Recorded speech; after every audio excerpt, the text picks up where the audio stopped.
Yeye Osun Iyalode Ọba Atayese Obatala Agbaye Ogunlana, ẹ bá wa kí àwọn ará ilé.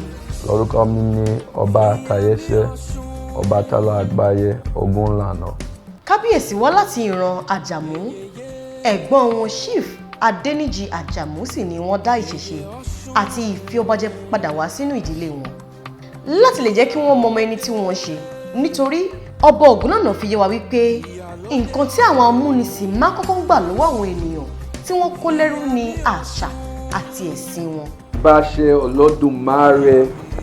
Olódùmarè àdúbà ọlọ́jọ́ ní àdúbà ẹlẹ́dàáyìn àdúbà ọba nínú ibà ńlá adẹ́ṣe ọba tìgbẹ́ tí àkórí ọba àṣẹ tí ọ̀run ọba ìtọ́ṣẹ̀dàyẹ̀ tí ọ̀run ọba lọ́ní ọba lánàá ọba títí láìláì ọba tó ní ẹ̀kọ́ ẹni lọ́wọ́ ọba sọ́nfẹ́ ọba jẹ́ ẹ̀lára ọkọ̀ ọbẹ̀ látàkùn ọ̀ ẹ̀lára ọkọ̀ ọbẹ̀ látàkùn ọ̀ ibà ipa olókun asọ́rọ̀ dáyọ̀ ibà bọ́pọ̀ òrìṣà ibà bọ́pọ̀ erimọ́lẹ̀ ibà bàbá ibà yèyé ibà ọmọ kékeré ibà àgbàlagbà ibà obìnrin ibà ọkùnrin ibà akọ́dà ibà àṣẹdà àwa pín ó bàbá mi Ọ̀rúnmìlà ẹlẹ́bí ibi kẹjọ lọ́dúnmáre àjẹdù Ògùn ẹni àjíkí ẹni àjíkẹ̀ àwa pín ó fún bọ́pọ̀ ìrẹ́ fún bọ́pọ̀ àlàáfíà fún ìlera good fortune fún ọwọ́ púpọ̀ àwa kí ó bàbá mi Ọbàtálá ẹ̀pà òrìṣà ẹ̀pà.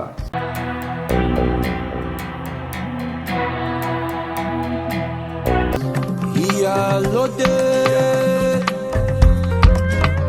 Iyalode o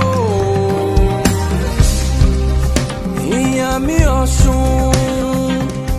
Ọba Adéfúnmi tí í ṣe ọba àkọ́kọ́ tí yóò kọ́kọ́ jẹ ní ìlú Amẹ́ríkà láàrin ọdún 1950, ẹ̀gbọ́n Kábíyèsí Ògúnlànà tí ó jẹ oyè ààrẹ apò nígbà náà, babaláwo ni wọ́n sì jẹ́ aṣojú Ọbàtálá. Àwọn ni wọ́n rìnrìn àjò padà wá sílẹ̀ Yorùbá láàrin ọdún 1980 sí ìlú Abẹ́òkúta láti mú ìrẹ́pọ̀ padà wá sáàrin Áfíríkà Amẹ́ríkà àti ọmọ Yorùbá. Bàbá tó bí Kábíyèsí Ògúnlànà orúkọ wọn ni Olúmídé Ògúnlànà, màmá wọn sì ni Ìyáàfin Àdọ́rà Àjàmú. Ǹjẹ́ Kábíyèsí a fẹ́ láti mọ̀ yín, kéde bá wa ṣàlàyé ibi tí ẹ ti ṣe wá gangan. I come from the lineage of Ajamu àti Ogunlana. My uncle, Chief Adenibe Ajamu Iba, he is now with the ancestors. My uncle was the first one to bring the Yoruba culture back into my family. He was also amongst some of the first African Americans to reclaim who they were as African people. As we know, after the Middle Passage and slavery, we was left without a culture. And a strong movement started in the 50s, led by the first Kábíyèsí to ever be crowned in America, was Oba Ogunlana Agbaye. And my uncle was amongst that movement, and he was one of the chiefs. He was actually crowned the Ariapa was his title. Kábíyèsí, a fẹ́ kẹ́ bá wa ṣàlàyé nǹkan tó ṣokùnfà ìṣẹ̀ṣe padà wá sínú ìdílé yín. And my uncle was a big on research. He was big on a lot of his movement. And there's an old video of him when he first traveled to Abeokuta back in the 80s, and he was speaking with the Kábíyèsí there, and he was telling him then that his mission is to bridge the gap again for Africans and African Americans.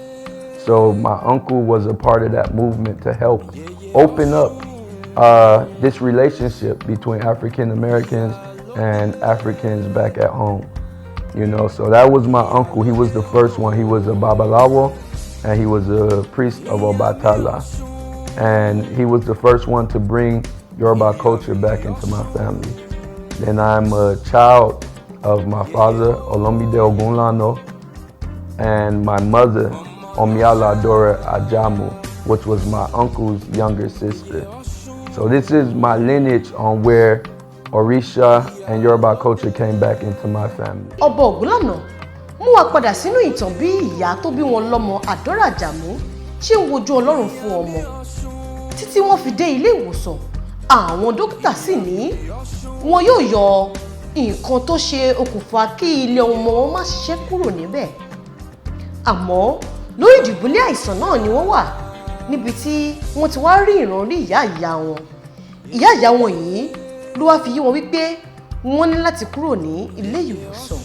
Lọ́gán ni ìyáàfin Adora wọ́n yọ gbogbo nǹkan tí wọ́n so sí wọn lápá, ìyẹn àwọn injection tí wọ́n kọ̀nẹ́ẹ̀tì mọ́ àwọn machine ìlera tí wọ́n fi ń tọ́jú wọn. Wọ́n sá àsálà fún ẹ̀mí wọn láti wá àtúnṣe sí ìgbésí ayé wọn. My parents, especially for my mother, there was a point in time where my mother thought she would never have children. And she didn't know nothing about the culture. She was a young performing artist. My mother was a jazz singer as well. This is where a lot of my music abilities come from. She didn't know nothing about the culture. She was in the hospital about to have the surgery where they removed, I don't know the name of it, but where they removed the female parts when they can't have children. She said she saw a vision of her grandmother come to her in the spirit form. And her grandmother told her to leave the hospital. And she got up with her gown on and everything, unconnect herself from the machines, and she ran out the hospital. She said it was so real that she had to leave the hospital. So she called my brother, her brother, which is my uncle Chief Ajamu. He was already initiated at the time. She called him and told him what happened. And he told her, okay, you need to come down and see me.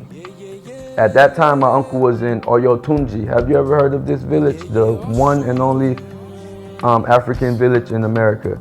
So my uncle was down there. This was in the early 70s. So my mother drove to Oyotunji. She got her first dafa, her first reading from my uncle's godfather. And my uncle godfather told her that you can have children. You will have children.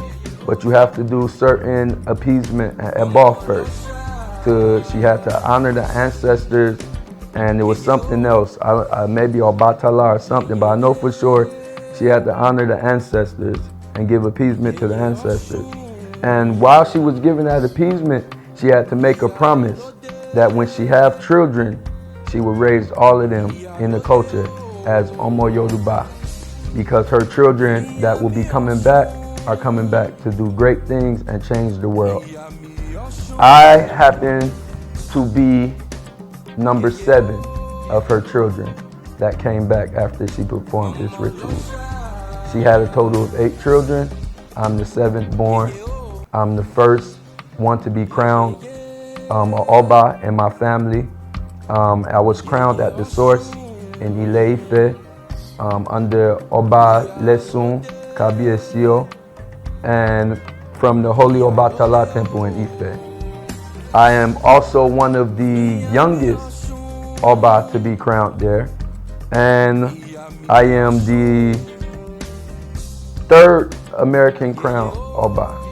So you have the first Oba, Oba Adefumi, Oba Sejume Adefumi Efuntola Iba, and then you have his son, Oba Adejuigbe, who is my senior brother, or not blood brother, but as he's somebody I look up to. And then you have me. And so my uncle was the first Oba's, one of his great chiefs. And he was one of the ones that they called the foreign minister. He was an ambassador for Yoruba culture. So a lot of the work that I'm doing is the continuance of the work that my uncle started a lot of years ago, because I'm a lot like my uncle. My uncle was that Babalawo that traveled and he connected the dots. He met people. He went to UK, he went to Nigeria, he went to Brazil, he went everywhere to meet Omo Yoruba and bring this thing back together. So that's a little bit about my lineage. I give all of my praise, all of the praise, all of my success I give it to my ancestors, I give it to my parents because they sacrificed so much. Like my mother and my father, they didn't have the financial wealth that we have or that I've been able to create for myself and that my brother's been able to create for them. But what they had was culture.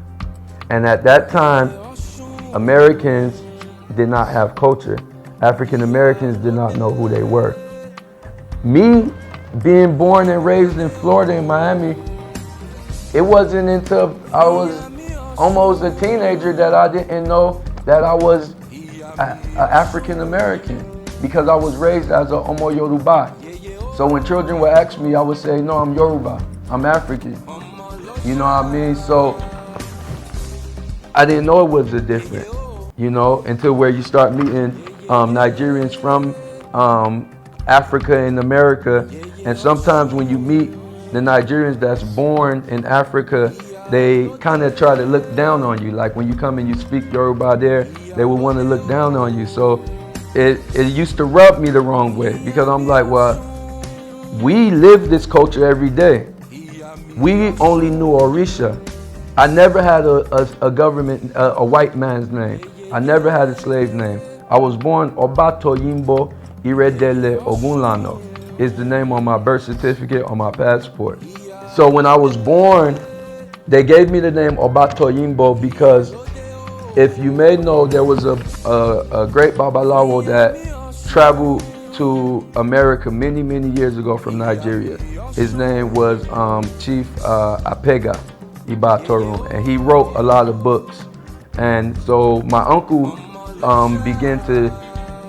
he housed Chief Apega when he first came. So he learned a lot from him and he got to study with him. And at that time, while he was there, I was born. So my Atayese was performed by him. And when he did my Atayese and my birth reading, he told him that this child is born to be a king. This child will do great things in his life. In my birth reading, he said, I will fly all over the world.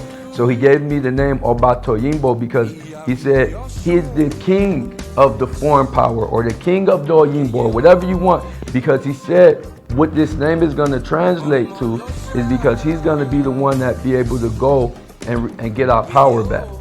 That's been taken from the European, that's been taken from oppression. So this is the destiny that I live. So then at 8 years old, I was initiated to Obatala when I was 8 years old. And during my initiation, when they did my Ita, the Odun Ejiokbe came. So everybody, all of the Babalawo was there, and the Olorisha, and my godmother, my godfather, my mother, my father. When they seen that Odun came, and it came in Ire, they was crying. They was like, "Oh my God!" And they was already knew who I was from my birth reading, but then that confirmed it again. So from that time, they began to raise me a certain way. Like my other siblings, they went to regular public school at points in their life. When I was coming up, I couldn't go to public school. My schooling was at home. I didn't get to go and be schooled from a Western society. My teachers was people in the tradition. My teaching was Ifa. My teaching was Obatala. My teaching was about the Orisha. So for a while, that was all I knew. I did not get to enter a grade school or a regular school setting until I was 15 years old. In the 10th grade was the first time I entered one of those schools. And they allowed me to go for 3 years just so I could have that experience and get the education that I needed. I attended college shortly, but I didn't like it, so I dropped out. And as people do when you raised a certain way and your parents sheltered you and gave you so much, now you want to rebel. I won't say I never turned my back on the culture, but I wanted to try the other stuff. You know, the things that African Americans and even our youth here, we get excited about by the street life. So I wanted to try that. I wanted to try the gangster lifestyle and all of that. And at the age of 21, it was short-lived because at the age of 21, I was incarcerated and I was placed in jail. And I was facing a life sentence.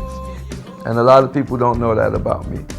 And I remember my uncle telling me at the time, he was still alive, and he told me, he said, everything is gonna be all right. My father telling me that now it's time to step into my destiny and who I am. They knew for sure that I wasn't gonna be put away for life. Even though every time I go into the courts, they tell me you're facing life in prison. So sitting there, I had a lot of time to think while I was going back and forth to court, being locked up. You know, so that was a big wake-up call for me. And all it did was brought me back to what I knew was right, what I knew I'm supposed to be doing. So while I was in there, everything they taught me began to come back. They sent me books. I did a lot of studying while I was in there. And long story short, I went to trial, and the first day of trial, they said we're not going to move forward with the charges. So all of the charges was dropped. But then they still sentenced me to 8 months in jail. As we know the story of Obatala,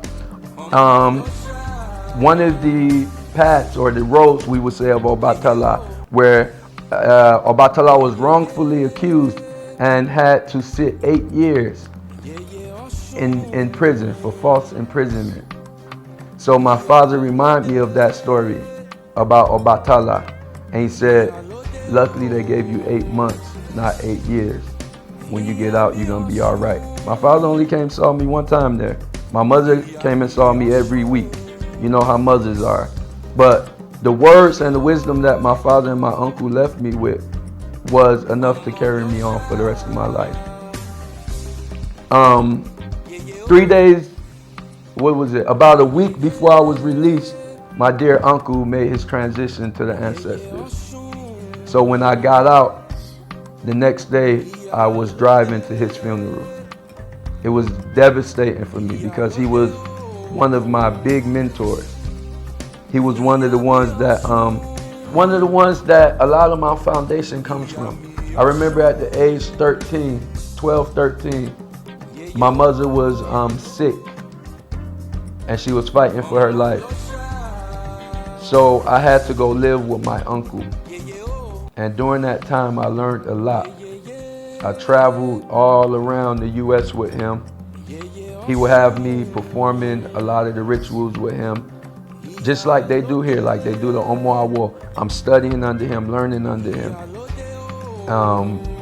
And those were some great times. And the 2 years that I lived with him, a lot of those teachings still sit with me to this day.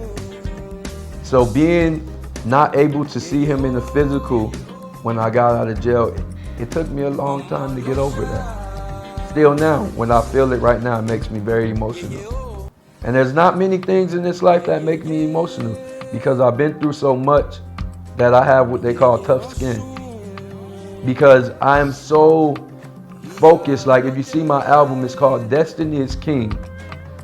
That came from when I made my Itefa, and they gave me the name Ifaloba, which loosely translates to it's Ifa that makes you king. So this is why I call my album Destiny is King. That means no one can beat me or destroy me at my own destiny. And for all of the things that I overcame in my life, this is why now the work that I do, now the album that I do, now the confidence that I speak with. Because when I speak to the highest of the highest king, or I speak to the smallest of the smallest boy, or I speak to the meanest thug, guess what? I can relate to you.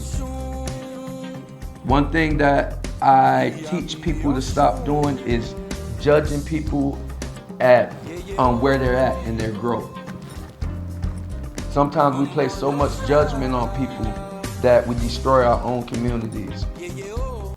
One of my biggest teachings is to remove the separation from us. We are one blood. Africans are one blood. And you could be pro-African, pro-black, and it has nothing to do with racism. The Latino people, they stick together. They look out for each other. The Europeans, they stick together, they build up, look out for each other. The Jews, they do the same thing. The Africans, we find a lot of separation amongst us. So when they crowned me the crown Atayese Obatala Agbaye, when I was asking the Kabiyesi, what is one of my main duties with this title? He said to bring peace and correction. To bring peace and correction. So when I'm moving, like Taye always said, my PA, I'm always like this. I come clean. When people come dirty, then they deal with the ancestors. But as we remember, the first Odun Ifa is Eji. It is our character. It's bit by bit that we accomplish things. They say a man with a wife and bad character, the wife belongs to someone else. A man with money that possesses bad character, that money belongs to someone else.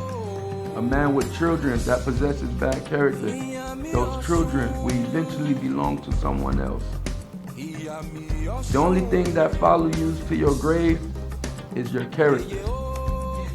So when we remove this is why a lot of times my elders, especially in America, they say we love that you're a humble king. Because I'm the one, you know, they say king's not supposed to drum, they're not this. But I'm the one, I would take my rings off and I would go and play with the drummers. Why do I do that? Because I'm a people's king. I'm here with the people. My fight is for the people. How do I look if I'm in my community and I'm living lavish and everybody around me is hungry? So when my title said to bring peace and corrections, a lot of my mission, even if you listen to my music, every song on my album is to lift your spirit and to make you feel good. So that way after a person leave my show, they listen to my music, it awakens something inside. So what I say for us as African people, especially here in the motherland, here in Nigeria, here in the whole of Africa, because African Americans are beginning to wake up every day. We are so hungry for our culture. We're so hungry for Isheshe. We're so hungry for our traditional rights. And we come home and one of the most upsetting things to me, or things that hurt my heart, is to see our own people throwing away what we work so hard for. Every time I come to Nigeria, I have to spend thousands and thousands of dollars to get back close to the source of Isheshe. And when I come here and I see the lack of appreciation for it, for what our forefathers left us, for what our mothers and grandmothers left us. To me, for Omo Yoruba, for African people, Ifa is the answer to the world. Ifa is the answer to all what they say. Ifa will mend our broken world. But then that comes into the first rule of Ifa is Iwakwele, it's character. When we go back to having good character, when we go back to being able to trust each other, we will see change happen. The moment we continue to knock down each other, destroy each other, gossip about each other, talk about each other, steal from each other, then we will see ourselves doing, like they say, a dog chasing its tail, running in a circle, running in a circle. Everybody's looking for success, and everybody's putting each other down. And we see this in African communities everywhere. So we have to become the change. That's why I move the way I move. Sometimes people try to take advantage of me. At the end of the day, no one ever takes advantage of me. So they could consider that their blessing. Even if a person said they tricked me, even if they said, say this costs, say they tell me, this is 20,000 naira. Say somebody just say this is 20,000 naira. And the guy bring it to me and said, "That's 100,000 naira." Yeah, that's 100,000. If who did you trick at that point? Did you trick me? You know why? Because I do lokun ogugulu saw. If I go to the source, my money will always return in abundance. It will always return in abundance. Ajeo Lokun is the owner of wealth. And as we know, Olokun is the father of Aje. Some people say that Olokun is the father, some people say Olokun is the mother, depending on where you at. Aje was the daughter of Olokun, and Olokun gifted the wealth to Aje as his daughter to be the owner, the one that keeps wealth. So when you walk into my house, one of the first things you see is a big shrine for Aje. Because if I know this is the source of money, the source of wealth, why am I going to be out here chasing it instead of attracting it? They say when you chase it, it runs. When you attract it, it comes.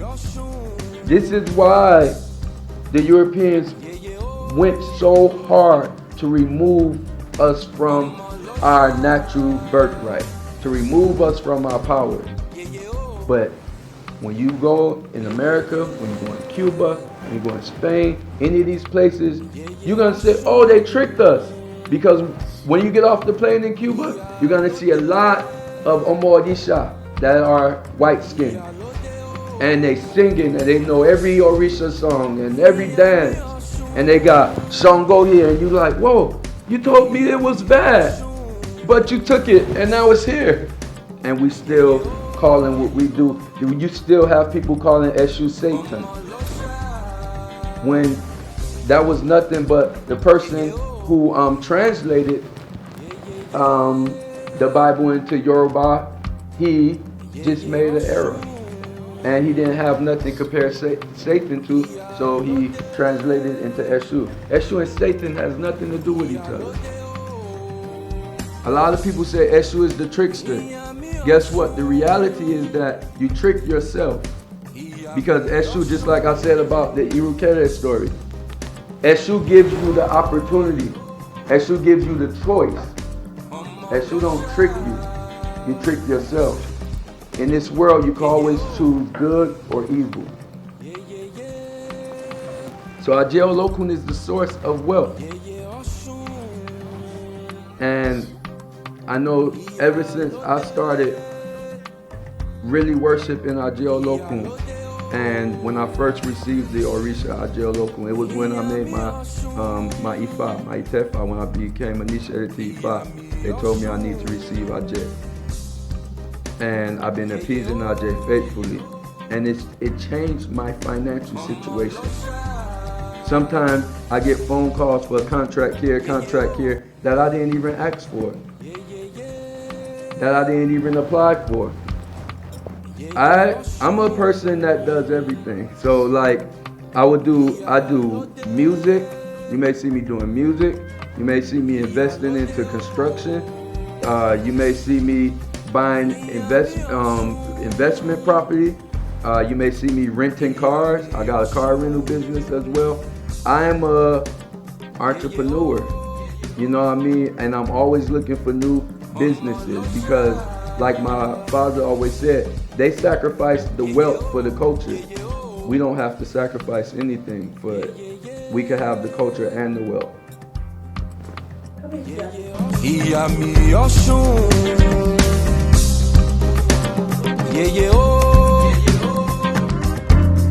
Yeah, so if you would see like the people that's with me and cool, like people, a lot of times you would see us like, you may see them with jeans and a Yoruba top on, or you may see them in full Yoruba, but they're very fashionable. You know, a lot of people, we're young, so we like swagger.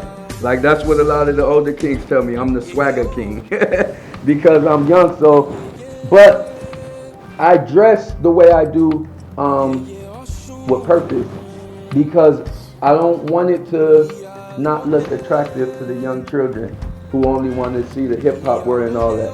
So when they see me and I have on my bracelet, I have on this, I have my swag, or sometimes I might take these pants off and put on jeans, it makes them say, oh wow, he's one of me. It's possible. And that's what I want people to see when they see me, that it's possible. It's possible.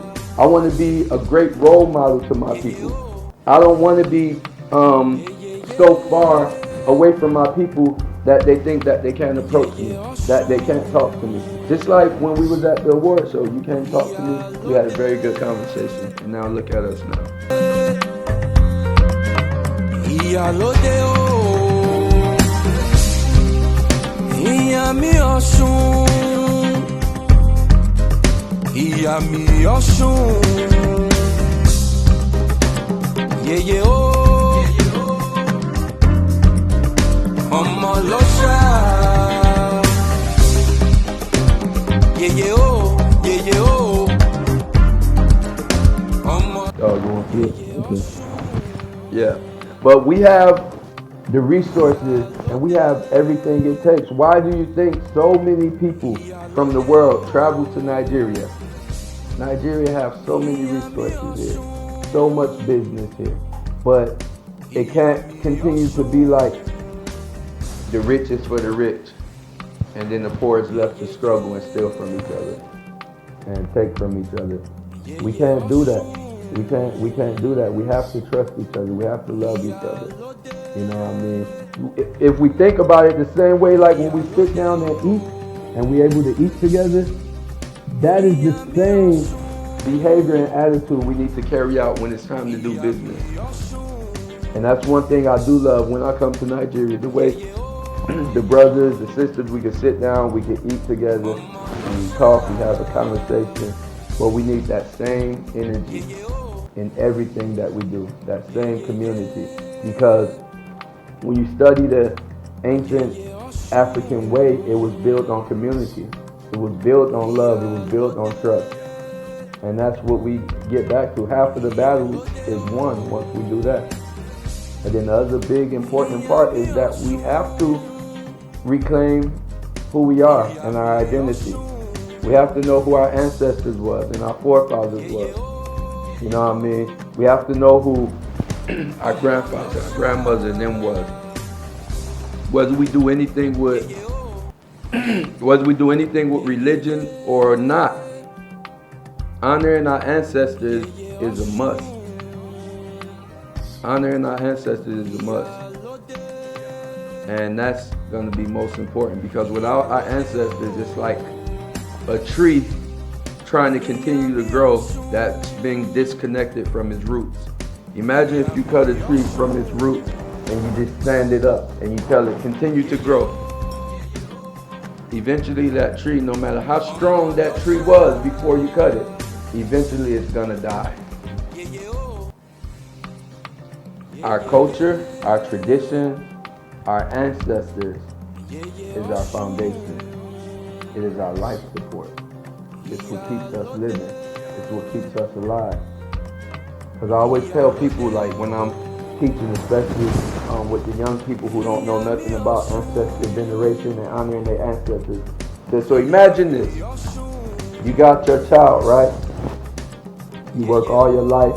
You do hard. You work for your child. You put them through school. You put them through college. You invest everything to them. Your child has a child. You there, you love your grandbaby, you do this and this and this, you love them. Now you get old and you pass away. You join the ancestors.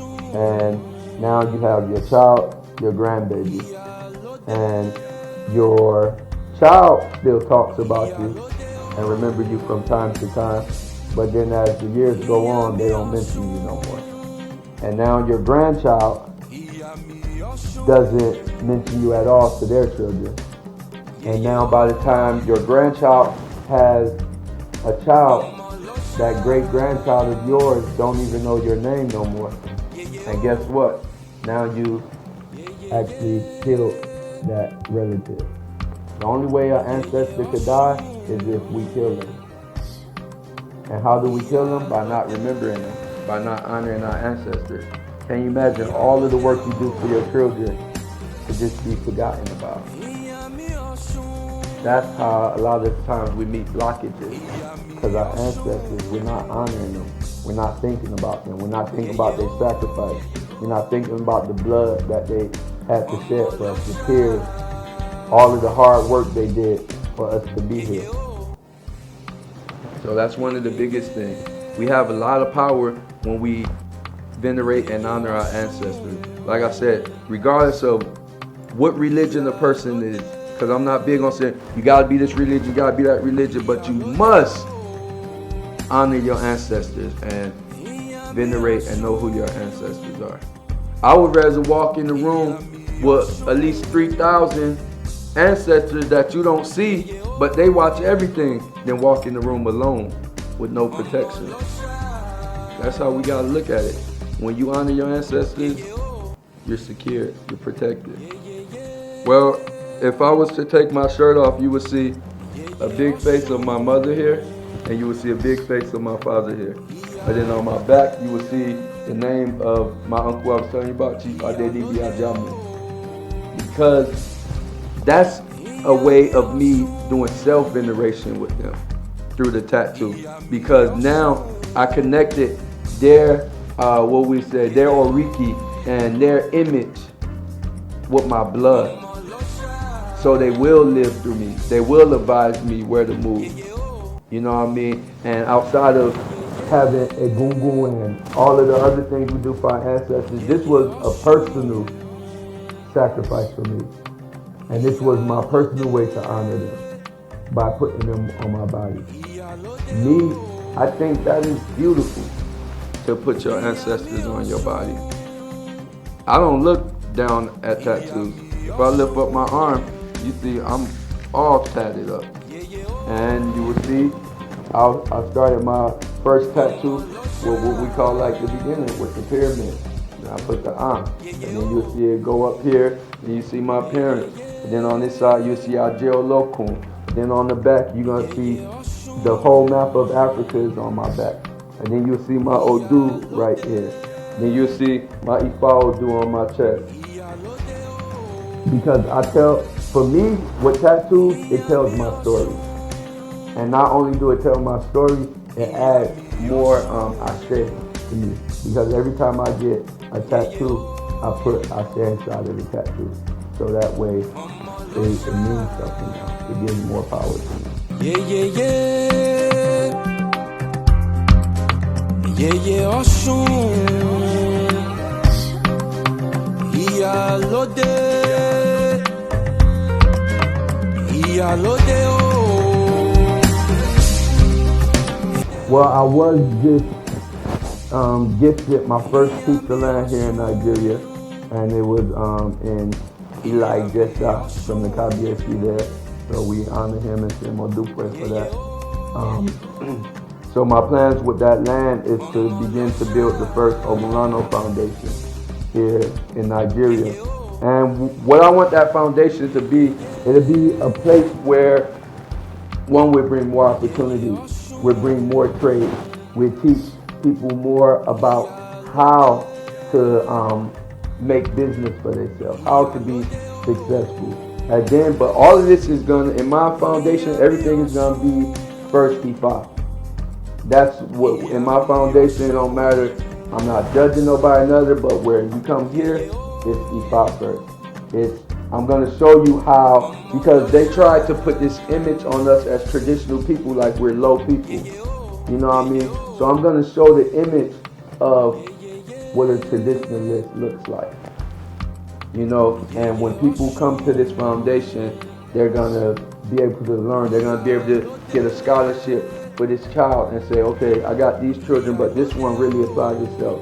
Let me write the Ogunlana Foundation and see if they will accept him, so he could go learn the trait. And when he gets done, he'll know how to chant Ifa, he'll know all of this, but he comes out with culture and a business mind. That way he's able to be successful in life. A lot of times for us as African people, we're just not given the tools. We have the brain, but we don't have the tools to be successful. And I see a lot of the stuff that's going on in Nigeria with the oppression that they brought in, that the foreigners brought in, that the Europeans brought in, that the Muslims brought in, and all of that. And I mean this with no disrespect, but at some point we gotta tell the truth. It's like we keep wanting to sugarcoat everything, but we can't sugarcoat that this child is hungry.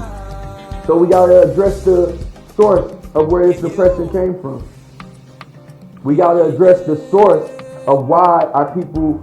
It was a great story that says what he said. I'm not a hunter, but I was told in some places like where it's real cold in the Arctic, when a hunter wants to hunt a wolf, what he does is he go and he take a double-headed axe and he puts it into the snow where the wolves are. And what he does is he coats the axe with nothing but blood. And when the wolf comes, the wolf smells the blood. And he finds the blood. And the wolf goes and licks the blood. And when the wolf takes the first lick, he splits his own tongue. And the wolf continues to lick because he thinks it's unlimited food.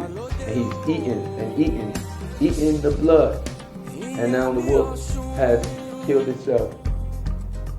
And then his community. So in this situation, who do we blame? Do we blame the wolf? Or do we blame the source? Do we blame the person that put the axe there? And this is what happens in our community. In America, in Africa, in Brazil, in all these places, in Haiti, what's going on right now, in all these places where you see African people at. It's the same thing that they did when they threw drugs in our communities, especially in America, when they threw crack cocaine into the communities. One person is selling it, getting rich, the other person is smoking it and dying. Do you blame the drug dealer? Do you blame the person that's smoking it? Or do you go to the source and address the source? This is something that has to happen in the African communities, not only Nigeria, but everywhere where African people are. And when we figure that out, then we say, oh wow, it's been them the whole time. Or it's been this person the whole time. It's been this whole group the whole time. And it's nothing about racism or nothing, but it's about us doing this, putting our arms back together. I don't usually ever take out my glasses, but looking in each other's eyes and trusting each other again. A lot of times when you see me, I wear glasses to protect myself.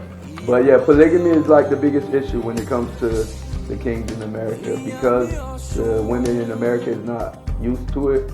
So, and even sometimes when the women in America, they may be okay with it, but they're so worried about what their friends say or what their family is going to say. So they don't want to openly be like, oh, I'm okay with it. So they want to fight it. So that comes with the issues. And you know, the whole, like Obas in America is still a new and young thing. It's, you know, the first Oba was crowned in 1981. So, and he was the only Oba for a long time. And then his son took on the crown. And, you know, we work in it. So we just pray that people see the Yoruba culture more. Yeah, yeah, oh.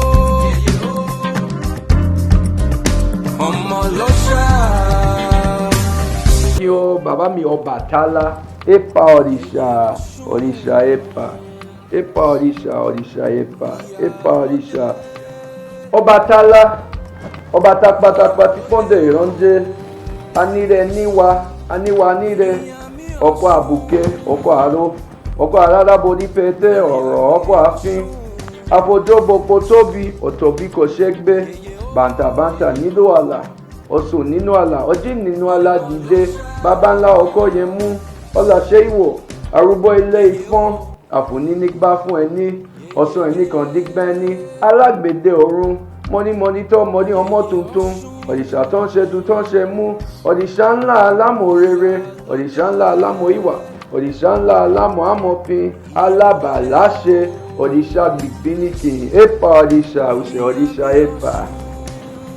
So we salute Obatala.